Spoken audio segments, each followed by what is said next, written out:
Bismillahirrahmanirrahim. Uhayyikum bitahiyatul Islam, tahiyatul ahlul iman. Assalamualaikum warahmatullahi wabarakatuh. Alhamdulillahilladzi allafa baina qulubina fa asbahna bi ni'mati ikhwana amma ba'd. Ikhwanillah, azakumullahu wa iyyakum. Kita buka majelis kita dengan bacaan basmalah.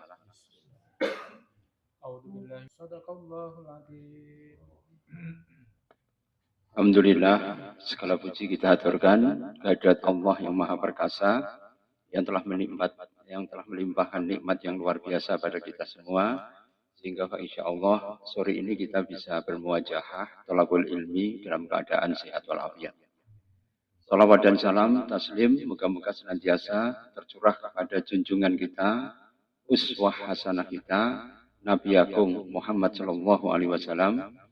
Moga-moga kita mendapatkan syafaatnya min yaumi hada ila yaumil qiyamah insyaallah.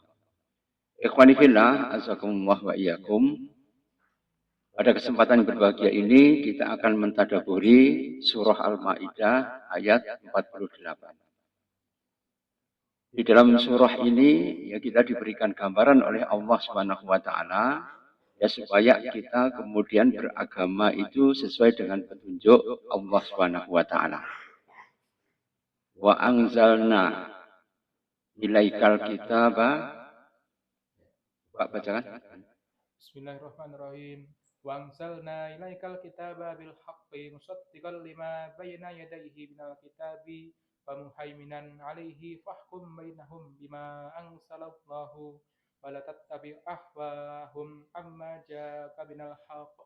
Likullin ja'alna minkum syir'atan wa minhaja walau syaa Allahu laj'alakum ummatan wahidatan walakin liyabluwakum fima atakum fastabiqul khairat ilallahi marji'ukum jami'an fayunabbi'ukum bima kuntum fihi tahtalifun.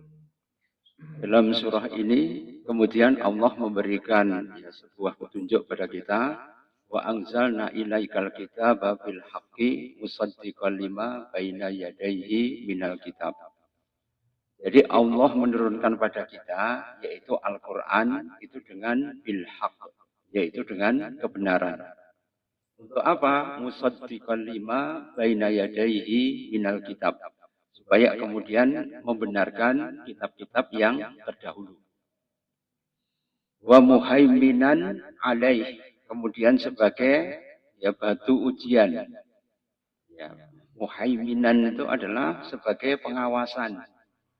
Supaya kemudian jalan kebenaran itu tidak menceng ke kanan atau tidak menceng ke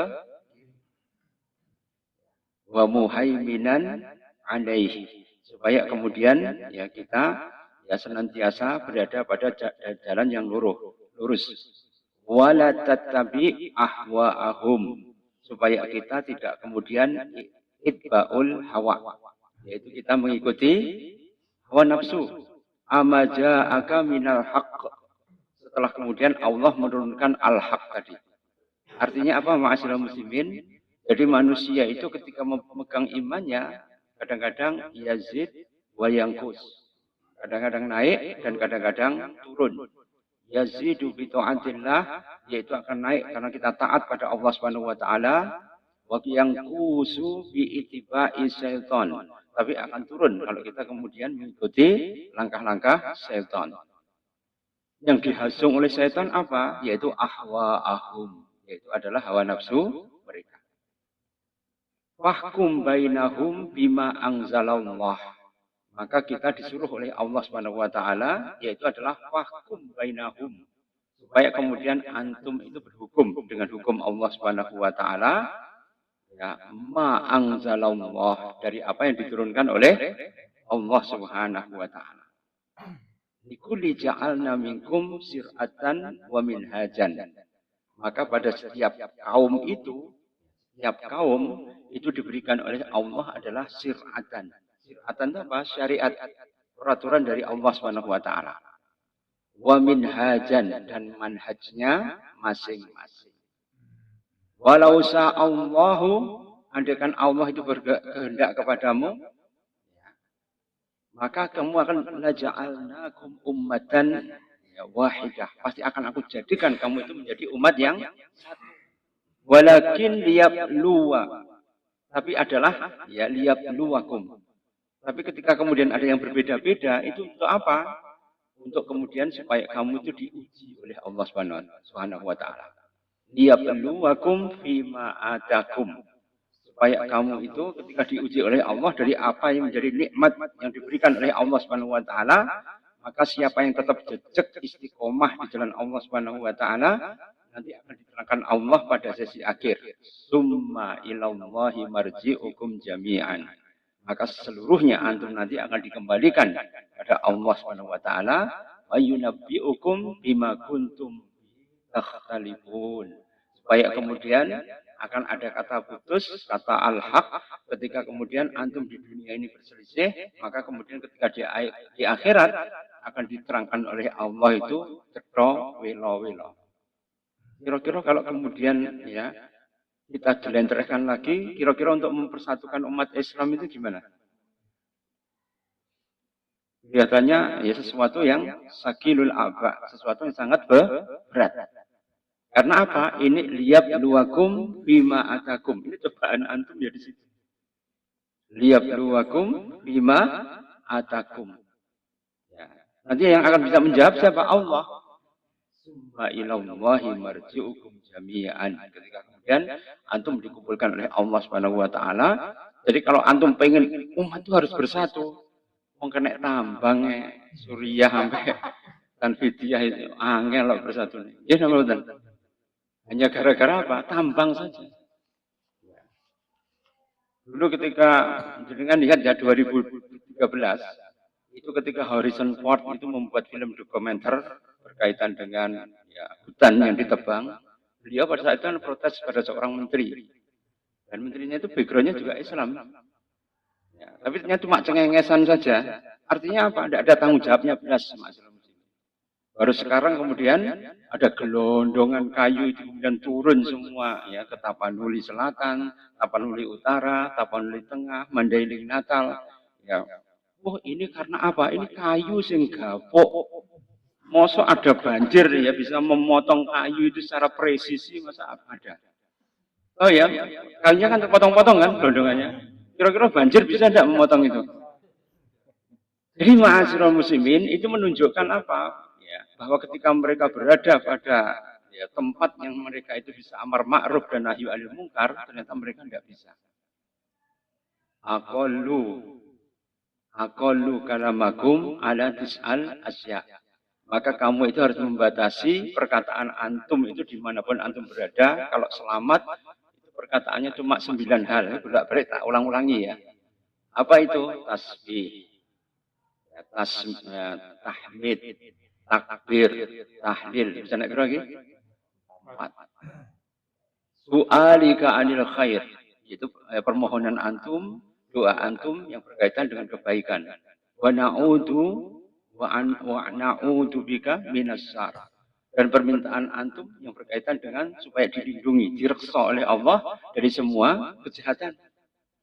Wal amru bil ma'ruf, kemudian menyeru pada yang ma'ruf, wa nahyu anil munkar. Kemudian mencegah pada kemungkaran, dan yang ke-9 apa? Qiraatul Quran, yaitu membaca Al-Quran. Selama antum itu berada, ya perkataannya itu ya 9 ini mesti selamat. Tasbih, takbir, tahlil, tahmid, su'alika anil khair. Kemudian juga ya na'udzuka ya minas syarr, al-amru bil ma'ruf wa nahyu 'anil munkar, kemudian qiraatul Quran. Selama antum berada di dalam lingkaran ini, insyaallah ya antum akan selamat ma'asyiral muslimin. Karena itu likulli ja'alna minkum sir'atan wa minhajan. Ya, semuanya diberi oleh syariat oleh Allah, insyaallah syariatnya itu adalah syariat yang insyaallah sama semua kan. Kalau NO itu syariatnya itu diambil dari 4 mazhab, ya kan, dari ART. Kalau Muhammadiyah itu juga 4 mazhab tapi dipilih, ya. Mazhab-mazhab yang kira-kira hadisnya sahih. Kemudian persis juga begitu. Ya, Al-Irsad juga begitu. Wahdah Islamiyah juga begitu. Wasliyah juga begitu. Al-Irsad juga begitu. Sama ini. Muhammadiyah, persis, Al-Irsad, Wahdah Islamiyah, kemudian juga Al-Wasliyah, yaitu mempunyai fikih yang hampir sama. Akidah yang hampir sama. Akidahnya apa? Rububiyah, uluhiyah, asma dan sifat. Juga idatullah itu Pak Ridho juga. Ya. Pak Ridho juga sama, ya. Jadi sesuai dengan wasliyah. 3 dulah itu yang dulu pernah saya sebutkan ya, yang ada di Surakarta, ya Abdullah Sungkar yang bersama dengan Abu Bakar Ba'asir. Kemudian juga Abdullah Marzuki yang nanti mendirikan As-Salam Solo. Kemudian juga Abdullah Taifur yang mendirikan MTA. Itu berdirinya Solo semua ini. 3 dulah ini juga sama. Seperti Muhammadiyah, seperti Al-Wasliyah, seperti Persis dan sebagainya. Tapi di luar itu ada juga kemudian Nahdlatul Ulama. Yang ini kemudian akidahnya 20 sifat. Allah wujud qidam baqa mukhalawatul hawadisi yamuhu binafsihi wahdaniyah qudrat iradat ilmu ayat sama dan seterusnya itu sampai 20. Ini adalah sifat wajib yang harus diimani. Ini diikuti oleh semua golongan Nahdliyah. Yang itu kemudian pondoknya itu tersebar sejak Aceh sampai Papua. Dan itu kemudian diikuti oleh kalau Jawa Barat itu NU-nya namanya PUI, sama juga. Persatuan Umat Islam. Itu juga ya fikihnya hampir sama, akidahnya juga Asy'ariyah wa Maturidiyah. Ya, ujung-ujungnya apa? Sama, yaitu mengesahkan Allah Subhanahu wa taala. Kalau jamaah tabligh itu menggunakan fikihnya itu Hanafi. Kalau yang ada di Bangladesh, yang ada kemudian di India, atau kemudian yang ada di Turki, Pakistan, itu semuanya pakai Hanafiyah. Kalau jamaah tabligh masuk ke sini, ya pakai Syafi'iyah. Kan fleksibel lagi bilang. Ya, betul. Tapi kalau kemudian Salafi itu menggunakan ya Hambali. Dan ketika Hambali tadi kemudian hadisnya itu kemudian hanya dikotak pada Albani saja, lah ini menimbulkan masalah ini. Karena merasa hadisnya yang paling oke. Itu kalau kemudian diajarkan pada umat Islam, ini sering menimbulkan salah paham. Hizbut Tahrir juga begitu. Ya, ketika kemudian dia pecah dari Ikhwan Muslimin, Anabhani itu mendirikan sendiri jamaah yang namanya Hizbut Tahrir. Yang Hizbut Tahrir itu ya sama juga. Ya, kalau dia kemudian masuk ke negara apapun, dia mengambil fikih itu ya sesuai dengan dalam kitab Nizamul Islam. Dia punya kitab namanya Nizamul Islam. Maka di dalamnya itu dia kemudian ya berusaha untuk merangkum hadis-hadis yang sahih. Tapi ada spesifikasinya, misalnya dia tidak percaya pada hadis akad. Sedangkan alam kubur, barzah itu hadisnya akad. Kemudian innamal a'malu binniyat yang diriwayatkan oleh Amirul Mukminin ya Umar bin Khattab itu juga hadisnya akad. Jadi perbedaan ini seperti tadi. Ini kalau kemudian digaprukkan di dalam alam dakwah, amar ma'ruf dan nahi anil munkar, pasti ya semuanya itu punya kekurangan dan kelebihan. Tapi kalau dibongkar kekurangannya ya mesti enak terus. Semua orang kan ya al-insanu makhalul khata' wa nisyan. Manusia itu tempat salah dan lupa. Karena itu ikhwani fillah, azakumullah wa iyyakum. Kalau kita melihat seperti ini ya monggo. Yang ada adalah ta'awanu 'alal birri wat taqwa wa la ta'awanu 'alal ismi wal udwan. Jadi semuanya itu dalam rangka untuk ta'awun. Untuk apa? Menegakkan ukhuwah al-islamiyah. Loh kok terpecah-pecah bagaimana nanti? Ini saya enggak menyebut yang ya apa yang bisa bahasa Suryani itu. Makoli, asrop. Aneh-aneh lah gitu. Itu tidak termasuk ya. Karena apa? Tidak termasuk dari bagian ini. Ya. Ini yang kita ambil yang ya, besar-besar saja. Yang benar-benar sesuai dengan Quran dan Sunnah. Dan kalau ada perbedaan sebenarnya bisa dikomunikasikan. Lain dengan Syiah ya. Syiah itu berbeda akidahnya kan. Tuhannya dia mengaku juga berbeda. Imamnya pun yang maksum itu ya, Ada 7 itu juga berbeda. Ya, antum baca sendirilah di Ijabi. Ya, dia punya Allah, tapi Allahnya menurut versi mereka. Istrinya Jalaluddin Rahmat itu mengatakan, tahu ya Jalaluddin Rahmat,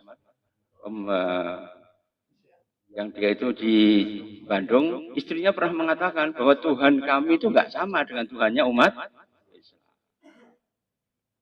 Paham ini ya? Sehingga kalau kemudian kita melihat Syiah, sebenarnya bukan Islam, yaitu adalah aliran yang lain. Ya monggo, ya kemudian ya sebagai manusia kan saling menghormati ya.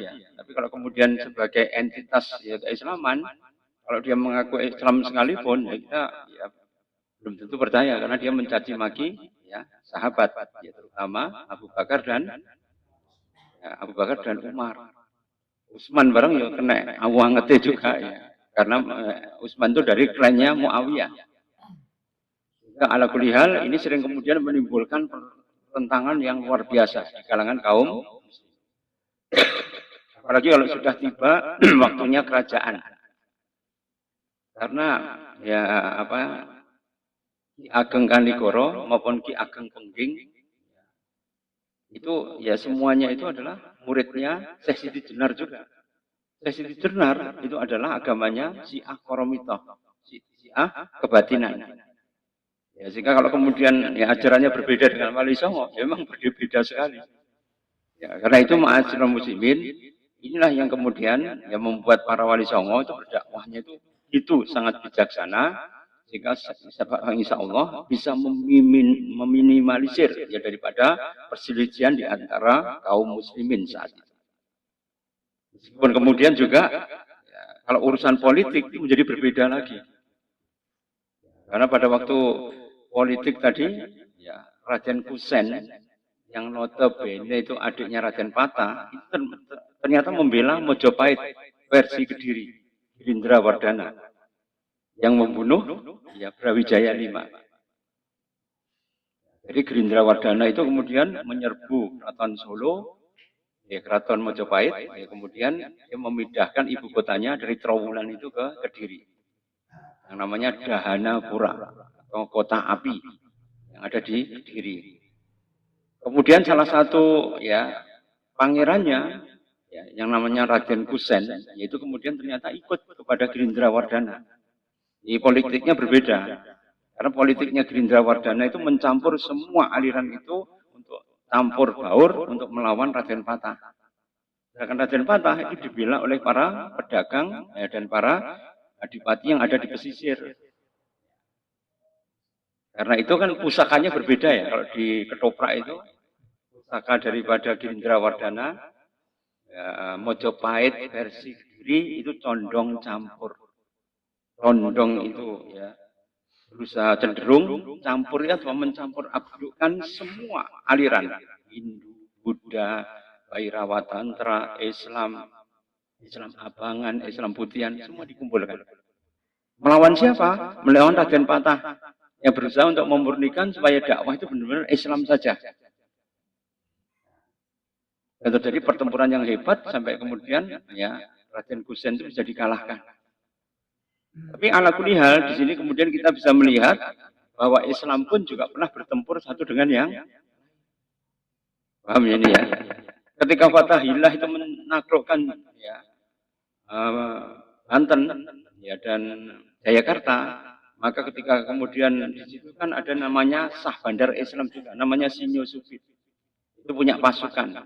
Bergabung dengan Portugis, bergabung dengan Sri Maharaja Baduga dari Pakuan Pajajaran, ini Islam, Hindu, Kristen. Ya.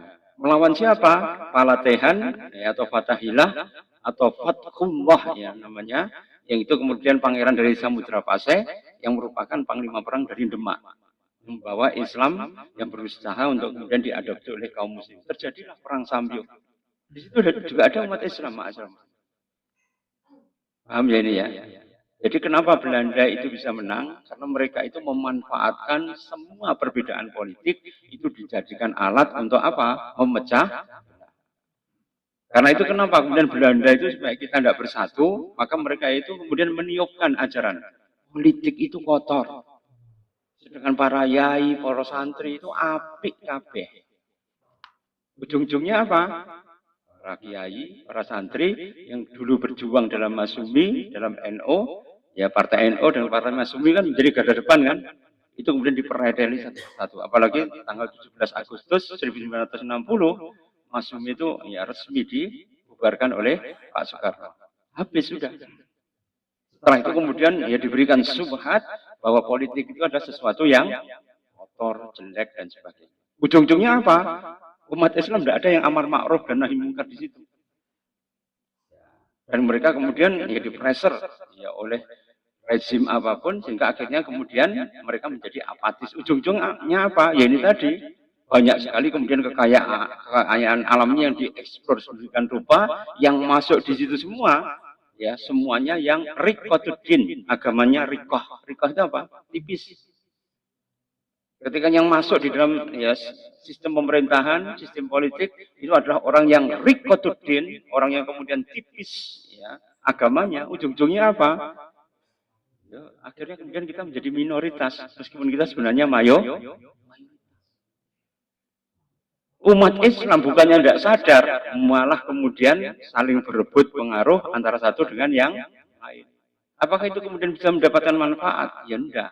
Karena apa? Kekuatan umat yang harusnya dipersatukan itu hanya kemudian sibuk ya dengan PR-nya di rumahnya masing-masing. Coba jenengan lihat ya. Ketika kemudian ya Muhammadiyah itu punya banyak sekali amal usaha, ya di NO punya banyak sekali pondok pesantren, tapi untuk mensinergikan satu dengan yang lain kan juga sulit. Ya benar. Banyak orang NO itu sekolah di Muhammadiyah, ya sampai universitas. Ya benar. Tapi begitu kemudian mereka sudah keluar, yang balik lagi. Ya balik lagi itu apa? Mereka kemudian untuk berjuang itu, akhirnya berjuangnya itu masuk dalam ya tabulasi ta'asubnya masing-masing. Ta'asub itu kefana laisa mina manda'a ila asabiyah. Tidak termasuk golongan kami orang yang menyeru hanya kepada fanatik. Walaisa mina mangqatala ila asabiyah, dan tidak termasuk golongan kami yang berjuang hanya untuk kefanatikan. Walaisa mina, dan bukan termasuk golongan kami mamata ila asabiyah, kalau dia kemudian mati untuk fanatisme. Kenapa orang Eropa kok bisa bersatu? Iya benar. Orang Eropa ya kenapa kok bisa bersatu? Kalau kita kemudian di Asia itu pakai satu mata uang, sebenarnya Amerika ya kelepek-kelepek kan. Cina saja memakai barcode itu ya kan tidak ada. Ya, namanya paperless, tidak ada uang kertas sama sekali. Di Cina itu semuanya pakai ini, pakai barcode. Bayarnya semuanya pakai barcode. Alipay, Alibaba, itu mereka pakai itu sudah cukup. Sehingga Amerika kemudian tidak bisa intervensi berkaitan dengan keuangan. Kalau Indonesia kan sulit. Ya benar. Karena apa? Itu tadi. Ya, kadang-kadang kalau kemudian uang tidak ada, mereka mencetak sendiri. Sedangkan dulu itu kan uang itu kan standarnya adalah emas kan. Ya, kemudian harus disimpan di Federal Reserve. Yaitu adalah tempat untuk menyimpan cadangan devisa tadi berupa apa? Emas. Itu untuk ganti harga tukar uang giral atau kertas yang beredar di masyarakat. Sekarang tidak. Tahun 70-an Amerika kemudian urian. Dia tidak mau lagi pakai sistem ini karena ini sistem Islam kan. Maka dia kemudian hanya mengedarkan uang saja. Jika di negara lain ketika kemudian uangnya banyak, kalau diproduksi terus-menerus, barangnya tidak ada, sumber dayanya cekak, ujung-ujungnya apa? Jadi inflasi. Ya benar. Harga kopi di Turki dulu ya 3 juta lira. Bertuku kopi ya duit koper. Ya di Mozambik juga begitu. Ya karena apa? Ya harga-harga tidak sesuai ya dengan ya harga dolar, karena yang menentukan adalah dolar Amerika. Ujung-ujungnya apa? Kita disetir oleh negara barat. Nah, karena itu ma'asyiral muslimin, ya seperti ini kan kalau kemudian masyarakat Eropa supaya mereka ekonominya kuat tetap berada ya sama dengan Amerika, maka mereka kemudian membentuk masyarakat ekonomi Eropa, MEE. Ya benar. Sehingga akhirnya kemudian mereka bisa bersatu semua. Ketika ada pergolakan harga apapun, mereka sepakat, aku sakmene, konseling dengan Amerika sakmene, sudah selesai. Ya, kalau begitu kan harganya menjadi stabil. Nah Indonesia turun terus, mulanya kalau kita itu kerja di Indonesia dibandingkan kerja di luar negeri kan, ya, perbedaannya sangat banyak sekali.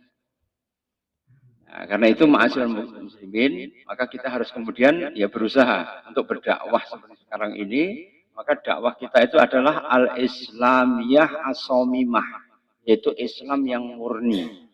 Islam yang murni apa? Ya, ruju'u ila kitabillah wa sunnati rasulillah.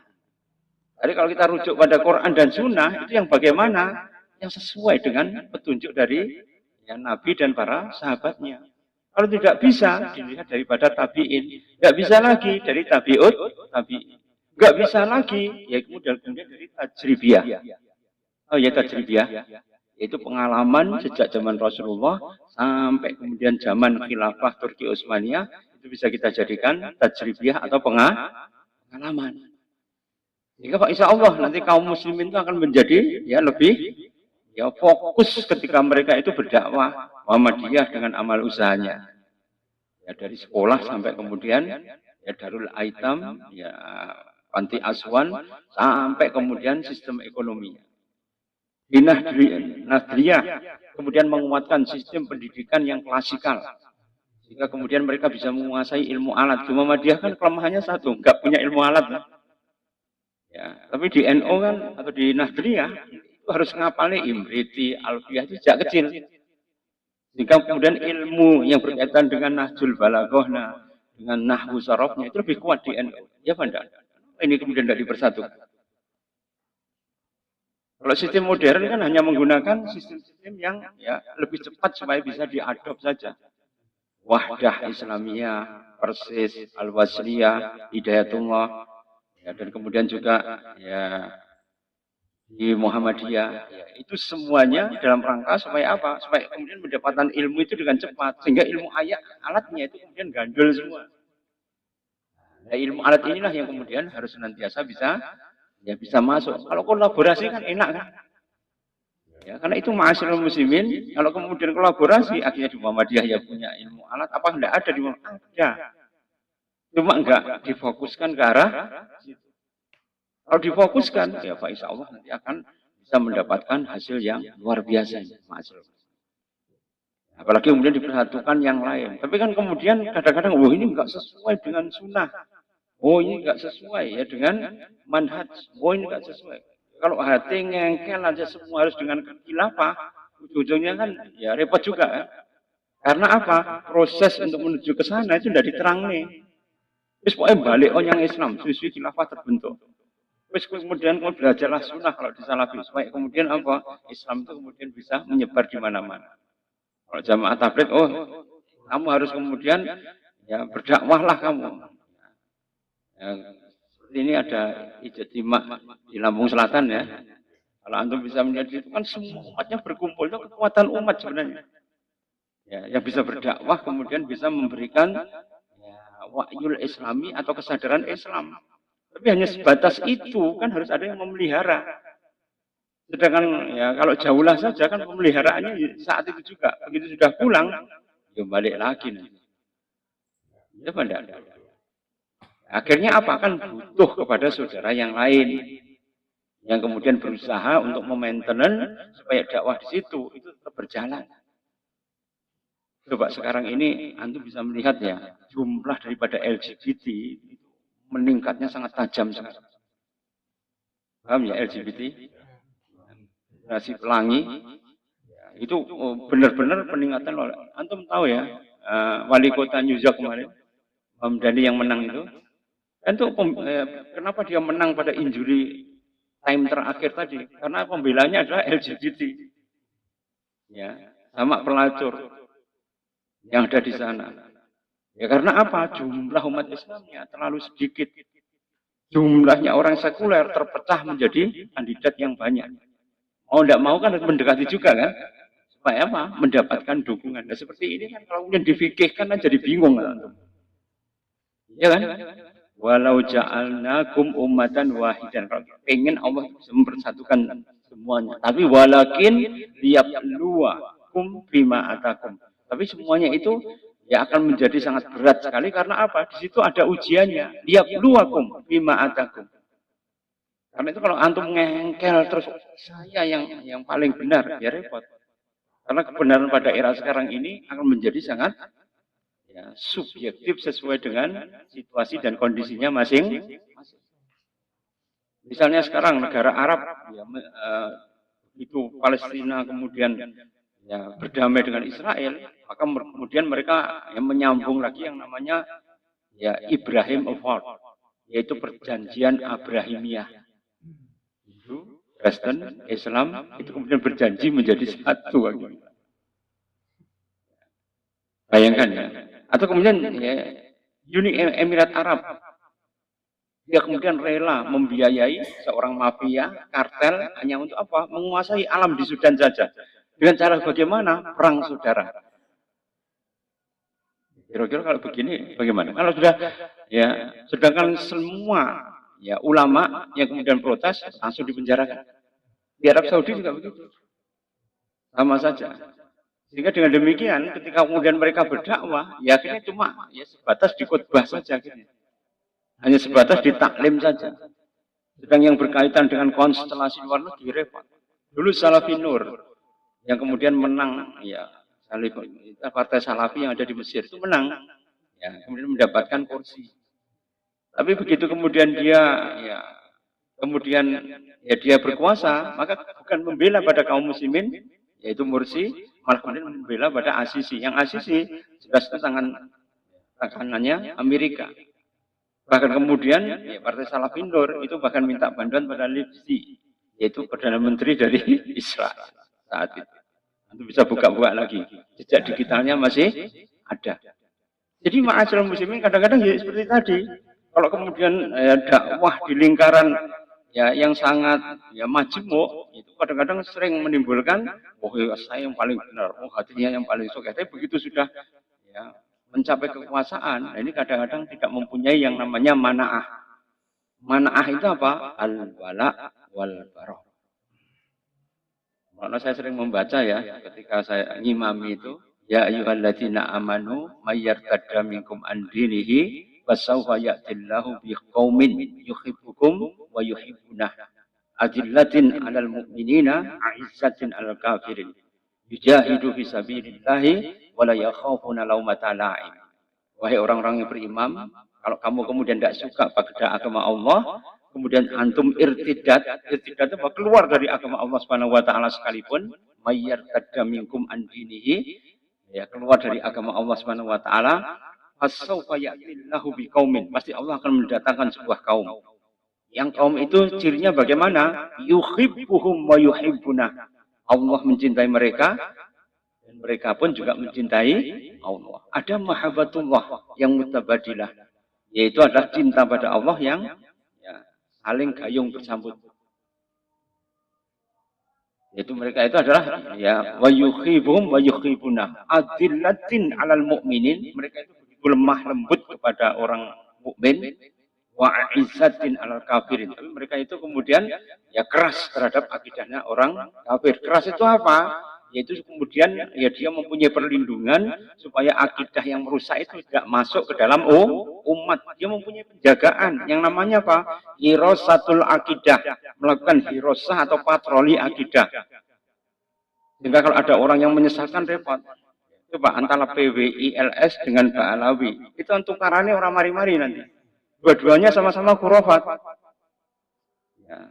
Tapi yang kemudian tradisional juga ada orang yang baik. Di Ba'alawi pun juga ada orang yang baik. Tapi sekarang digebiah-uyah menjadi satu. Kira-kira ya bisa sarujuk apa enggak? Ya, jadi sulit. Seperti misalnya Fakih Muqaddam. Itu kemudian dia itu diberitakan di dalam medsos itu dia Isra Mi'raj 27 kali dalam semalam. Ya. Tapi ketika 27 Isra Mi'raj itu kalau kita baca di referensinya Fakih Muqaddam, itu kan sebenarnya merupakan percakapan dia dengan gurunya, dan gurunya itu menggambarkan bahwa orang yang sudah dekat dengan Allah itu kemudian bisa berhubungan dengan Allah seakan-akan dia itu Isra Mi'raj. Karena ada hadis as-sholatu mi'rajul mu'min. Nah itu kemudian ya dipelintir, dibuat ya sebagai bahan lelucon di media massa, ujung-ujungnya apa? Bentrok kaki bilang. Ya benda. Harus Smith yang kemudian nikah siri itu saja, apakah nikah siri itu ya repot. Inarah Rusli ya sama insan itu ketika sudah nikah sama suaminya Firban itu apa? Ya, CCTV-nya kemudian diunduh dan sebagainya kan mujahirun. Mujahirun apa? Membeberkan aib orang lain, dan orang lain itu ya sebenarnya ya keluarganya sendiri. Karena apa? Ibu dari anak-anaknya. Orang lain saja kalau itu saudaranya se-Islam itu tidak boleh ya, membuka aib. Karena man satara musliman satarallahu yaumal qiyamah. Barang siapa yang menutup aib saudaranya akan ditutup aibnya itu pada hari kiamat. Tapi ini tidak. Lumbar medsos itu ya, luar biasa, semua aib itu ditampakkan, ujung-ujungnya apa? Mereka jatuh pada mujahirun, menjahirkan dosa. Akhirnya menjadi apa? Yaitu adalah ya danbun jariyah, yaitu dosa. Karena itu ma'asyiral muslimin, inilah yang kemudian ya, menjadi PR dari umat Islam. Apalagi sekarang muncul yang namanya Grey Divorce. Grey Divorce itu apa? Cerai pada waktu wis jadi kakek nenek. Bayangkan ya, Grey Divorce. Kan divorce biasanya pada anak muda kan. Ini enggak, wis tuwek, kewut. Istilahnya sudah tidak ya tinggal ibadah tok begitu ya. Ternyata kemudian mereka banyak yang bercerai. Karena apa? Pondasi keimanannya itu yang kemudian kurang kuat. Pondasi menikah misakon ghaliban kan cuma takwa Allah. Takwa pada Allah. Kalau kemudian takwanya itu hilang, ujung-ujungnya Pak ya bendik. Tidak bisa mempunyai sifat latif. Lantip itu apa? Lantip itu ya waskito. Ketika kemudian ada fitnah datang, maka dia bisa memilih dan memilah, mereteli semuanya. Jadi surasaning ya, persoalan itu apa? Kemudian kalau nggak bisa ditangkap, ujung-ujungnya apa? Mesti terjadi su'ut tafahum, yaitu salah. Karena itu ikhwanillah, astaghfirullah wa aku misalnya kejadian Tanjung Priok, antum tahu ya? Tanjung Priok itu 84 tadi ya. Ketika kemudian ada kabar, ada tentara masuk ke masjid, sepatunya nggak dicopot, kemudian merobek pengumuman pengajian. Omongan gitu kan akan memantik ya, memantik sebuah kemarahan. Ujung-ujungnya apa? Orang yang kemudian tidak punya pikir panjang langsung kemudian dia berangkat. Makna kalau kita lihat fikihnya, masuk ke masjid, ya, sholat pun pakai sepatu juga, tidak apa-apa. Ya benda. Terus kalau kemudian ya ada orang kemudian mengambil pengumuman di masjid, itu kan harus ditabayuni terlebih dahulu. Sebenarnya untuk apa kan begitu kan? Itu nggak ada tabayun, nggak ada apa, malah mengumpul massa, ujung-ujungnya apa? Bentrok. Akhirnya banyak jatuh korban. Yang protes daripada tokoh, namanya petisi 50, ditangkapin juga. Ya, kenapa? Itu tadi. Ya, akhirnya saling membela ini buntutnya sangat panjang. Ujung-ujungnya apa? Fitnah. Dan mereka sudah memperoleh pahala dan dosanya masing-masing. Karena itu ma'asyiral muslimin, kalau kita melihat seperti tadi kan harusnya kita bisa menghindurkan dosa tadi kan. Ya. Sehingga Pak Insya Allah nggak terjadi fitnah. Seperti misalnya Husain, cucunya Kanjeng Nabi, itu diundang oleh orang Kufah, mau dinubatkan menjadi khalifah yang lebih berhak daripada Muawiyah. Maka ketika Husain itu diundang di sana, orang Kufah atau orang Syiah, ya, ini kemudian belenjani janji. Orang dukung Husain malah meninggalkan dengan 70 keluarganya. Yazid bin Muawiyah itu mengutus ya panglimanya itu untuk kemudian mendadaki oleh orang-orang itu kemudian dibisiki ini mau memberontak ini Husain. Akhirnya kemudian membawa pasukan lengkap dengan persenjataan yang berat, ya kemudian membantai 70 ahli bait. Semuanya meninggal kecuali satu, yaitu Ali Zainal Abidin. Ya karena sakit dia kemudian dibawa pulang dulu di Madinah. Sehingga dia yang selamat. Ini kenapa? Karena orang Kufah itu berkhianat. Mana Abdullah bin Umar ketika ditanya apa hukum kemudian ya kalau digigit nyamuk diceblek itu kemudian keluar darahnya batal atau enggak? Dia enggak mau jawab. Karena apa? Kamu dulu telah membunuh menumpahkan darahnya Husain, ya tidak pernah ya, minta fatwa. Sedangkan sekarang minta fatwa berkaitan dengan nyamuk. Orang jengkel nih itu, ya benda. Ini gambaran saja akhirnya bahwa ternyata bahwa kaum muslimin itu ketika kemudian mereka itu ya kurang berpikir, hanya reaktif, gampang dipancing, maka mereka akan jatuh ke dalam perangkap fitnah. Karena itu dalam keadaan apapun, antum tetap harus bersabar, karena tidak semua hari itu indah. Ta'allum as-sobri, belajarlah untuk sabar. Wa inna kula yaum ya ra'ian. Tidaklah semua hari-hari itu penuh dengan kegembiraan dan keceriaan. Ya, kadang-kadang hari berlalu dengan kesedihan, tapi besoknya hari berlalu dengan kegembiraan. Semuanya aja liyab luakum bima atakum, untuk memberi cobaan kepada antum semua. Bang insya Allah barang siapa yang tetap istiqomah mendapatkan pahala yang melimpah dari Allah Subhanahu Wa Taala. Sedangkan orang yang kemudian tidak bersyukur, lagi kemudian mencaci maki takdir Allah Subhanahu Wa Taala dan bersikap yang tidak sesuai dengan syariat atau aturan dari Allah dan Rasulnya, maka dia akan rugi. Khusranu bidini wa dunya wal akhirah. Sama demikian akhirnya, azakumullah wa iyyakum. Semoga ini akan senantiasa memberikan maslahah dan manfaat pada antum semuanya. Sehingga kita ketika menghadapi banyak perbedaan atau ikhtilaful ummah, kita senantiasa bisa bersifat ya hakimah, ya bijaksana, waskito kalau menurut orang Jawa, sehingga insya Allah kita akan selamat di dini wa dunya badal akhirah. Qulu qali hadza astaghfirullahaladzim li wa lakum wallahu muwaffiq ila aqwamit thoriq. Wassalamualaikum warahmatullahi wabarakatuh.